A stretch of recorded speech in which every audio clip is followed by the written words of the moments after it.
በእኔ እንትን ምን አባሽ አገባሽ? የኔ ጤንነት ከአንበሳ በላይ ነው፣ በታች ነው። ለሷ ገብቷችኋል? ሰው ወካ አረግም። ተስፍሽ ምን አገባችሁ? ሰላም ጤና ይስጥልኝ ውድ የተከበራችሁ ቤተሰቦች እንዴት ናችሁ? ደህና ናችሁ? ነው ያለው እግዚአብሔር ይመስገን።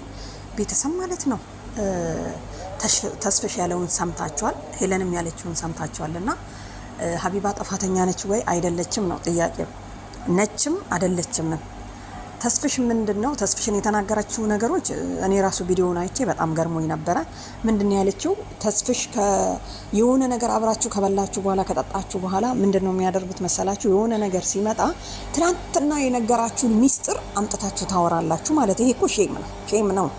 ለማንኛውም ተስፍሽ ምንድነው ያለው መሰላችሁ? ሙሉውን ስነግራችሁ እኔ ለማደርጋቸው ነገሮች ምን አገባችሁ? በአጠቃላይ ምን አገባሽ? እኔ ብተኛ አንሶላ አንጥፊልኝ አላልኩም። ብከፍል ብጠጣ ክፈሉልኝ አላልኩም። እንትን ብልም እንትን አርጉልኝ አላልኩም ብሏል ማለት ነው። ስለዚህ መብቴ ነው፣ በራሴ ሙድ መንቀሳቀስ እችላለሁ፣ አይመለከትሽም ሀቢባ ብሏል። ሀቢባን ብቻ አይደለም ሌሎቹንም ማለት ነው። ሌሎቹንም ሄለን ደግሞ እዚህ ጋር ምንድን ያለችው? ሀቢባ ልጇን በአንበሳ ቀይረዋለች። ምክንያቱም ግን ይሄ የላይ ነው፣ የፈጣሪ ስራ ነው። ገባችሁ? አንዳንዴ እርግማን ጥሩ አይደለም። ሄለን ለምትናገረው ነገር ያው እንትን አትጠብቅም። ግን እኔ ራሱ ሀቢባን አንዳንዴ ቁጭ ብዬ ሳያት ማለት ነው እቺ ልጅ ግን ለምን አትንቀሳቀስም? እኔ ተኝቼ ማታ አይቻት ስነሳ 3 ሰዓት 4 ሰዓትም እዛ ቁጭ ብላ ነው ማያት ማለት ነው። አተኛም እንዴ ምናምን ነገር። ይሄን ያህል ገንዘብ እኮ ህይወትን አይቀይርም፣ ራስን ነው እንጂ የሚቀይረው ገንዘብ። ገባችሁ አይደለ? ህፃን እኮ ድሮኛ ስንሰማ ሰው ሲያረግዝ ወደ የሚያይበት ቦታ አለ አይደለ? አበቦች ምናምን ያሉበት ቦታ ሲታይ እንደዛ አይነት ልጅ ይወለዳል ምናምን ነገር ነው ስንሰማ ማለት ነው። እና ሀቢባዬ ተንቀሳቀሽ፣ ከምር እውነቷን ነው ሄለን። አንዳንዴ እውነቷን እኮ ነው። ምክንያቱም ያንቺ ልጅ እዛ ሆድ ውስጥ የሚሰማው የመዳም ቅመምን ሮሮ ነው።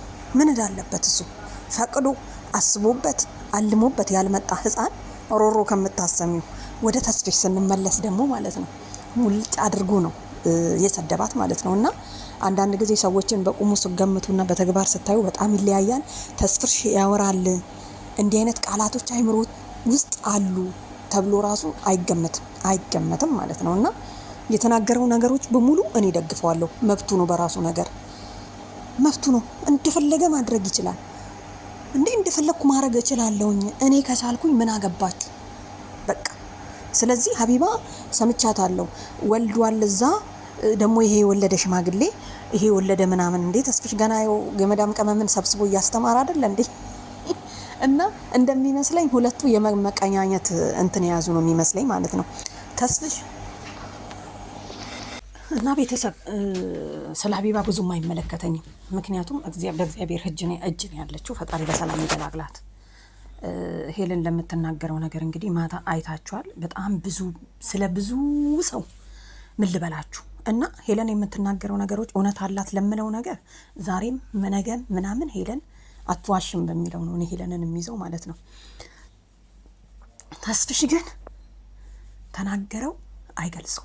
በቃ በእኔ ነገር ምን አገባችሁ በሚለው ነው የጨረሰው ማለት ነው። መብትክ ነው፣ ምንም አያገባንም።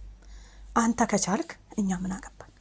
አንከፍል፣ ሴቶቹን አናመጣ፣ የፈለግከውን የምታደርገው አንተ ራስህና ራስህ ብቻ ነህ። ስለዚህ አያገባንም። እኔ በበኩሌ አያገባኝም። እንደፈለግክ መሆን ትችላለህ። ግን አደነኩክ በጣም የምትናገራቸው ነገሮች ጥሩ ነው። ለማንኛውም ሀቢባን ምንድን ያላት መሰላችሁ? መረጃ አለኝ እያልክ እኔን የምታስፈራራኝ አምጣ ብላው ነበር ከዚህ በፊትና የትናንቱ ቪዲዮ ላይ ደግሞ መረጃ አለኝ 150,000 ብር ደምን ባያስለቀስሻቸውን ሰዎች ይዤ እመጣለሁ ብሏል ማለት ነው። እጄ ላይ ነው እንግዲህ ታውቃላችሁ። አንድ ሰው የሆነ ነገር ተበደልኩኝ እንዲያልኩኝ ምናምን ሲል ከትናንት ወዲያ ማታ ሄለን ቤት እና ቤተሰብ መልላችሁ ነው ያው የተስፍሽ አድናቂ ነኝ፣ ተመችቶኛል። እኔም ብሆን ለሌላ ሰው ማለት ነው ምን አገባችሁ ነው የምለው። ምክንያቱም ማንም ሰው ስለማንም አያገባውም። እንግዲህ ሄሉና ተስፍሽ ተገናኝተዋል ብዬ አምናለሁ። እንግዲህ የሀቢባ ጀለሶች አሉ፣ እነሱን አይተሽ ነው ማንም ሰው ራሱ ላይ ሲደርስበት ብቻ ነው የሚያውቀው በሚለው አምናለሁ። ማንም ሰው ችግር ሲደርስበት፣ ገንዘብ ሲከለከል፣ ቪዲዮ ሲያዝበት በዛ ጫማ በሰው ጫማ ውስጥ ቆሞ አይታይምና ለማንኛውም ከባድ ነው። ሁላችንም ራሳችን ላይ ስንደርስ ነው። ለማንኛውም ለጥንቃቄ ነው። ለማንኛውም የመቻችሁ ቤተሰብ ይሄንን ይመስላል የዛሬ ቪዲዮ። ግቡና አዳምጡት፣ ተስፊሽን አዳምጡትና ለራሳችሁ ሞራል ይሆናችኋል ማለት ነው። አንዳንዴ የሆነ ኮንፊደንስ የሚባል ነገር አለ፣ በራስ መተማመን። ያው እኔ መልእክቱን ለማስተላለፍ ነው ሄዳችሁ እንድታዩት ማለት ነው። እና ትምህርት ካነሳችሁ ሂዱና ተማሩ፣ የጭንቅላት ደሃ ናችሁ ወይ ብሎ ሰድቦናል ማለት ነው። ያው እንማራለን እኛ የመዳም ቅመሞች እንግዲህ ብዙዎቻችን ሳንማር ነው የመጣ ነው።